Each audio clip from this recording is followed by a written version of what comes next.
ఒక ఊరిలో కొంతమంది గుడ్డి వాళ్ళు ఉండేవాళ్ళు. వాళ్ళు ఏనుగు అంటే ఎలా ఉంటుందో తెలుసుకోవాలని అనుకున్నారు. అప్పుడు ఒక రాజు వాళ్ళ కోసం ఒక ఏనుగును పంపించాడు. ఆ గుడ్డి వాళ్ళు ఏనుగును చూడలేరు కాబట్టి దాన్ని తాకి అర్థం చేసుకోవాలని అనుకున్నారు. కాని వాళ్ళంతా ఒకేసారి తాకలేదు. ఒక్కొక్కరు ఒక్కో భాగాన్ని మాత్రమే తాకారు. ఒక ఆయన తొండం తాకి ఏనుగు అంటే పొడవాటి పాములాగా ఉంటుంది అన్నాడు.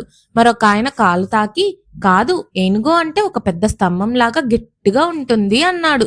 ఇంకొక ఆయన చెవి తాకి అస్సలు కాదు, ఏనుగు అంటే వెడల్పుగా ఉండి ఫ్యాన్ లాగా ఉంటుంది అని వాదించాడు. నాలుగవ ఆయన తోక తాకి మీరంతా తప్పు చెబుతున్నారు, ఏనుగు అంటే సన్నటి తాడులాగా ఉంటుంది అని అన్నాడు. అప్పుడు ఆ గుడ్డి వాళ్ళు అంతా గట్టిగా వాదించుకోవడం మొదలుపెట్టారు. ఆ పక్కనే ఉన్న ఒక తెలివైన వ్యక్తి మీరంతా నిజమే చెబుతున్నారు, కానీ మీలో ఎవరు పూర్తిగా ఏనుగును తాకలేదు. మీరు తాకిన దాన్ని బట్టే మీరు ఏనుగును అర్థం చేసుకున్నారు అని చెప్పాడు. అంతే అండి, మనం ఏదైనా ఒక చిన్న విషయాన్ని మాత్రమే చూసి దాని గురించి వాదించుకోకూడదు. దేని గురించైనా పూర్తి నిజం తెలుసుకుంటేనే అసలు విషయం అర్థమవుతుంది. ఇది ఇవాల్టి కథ.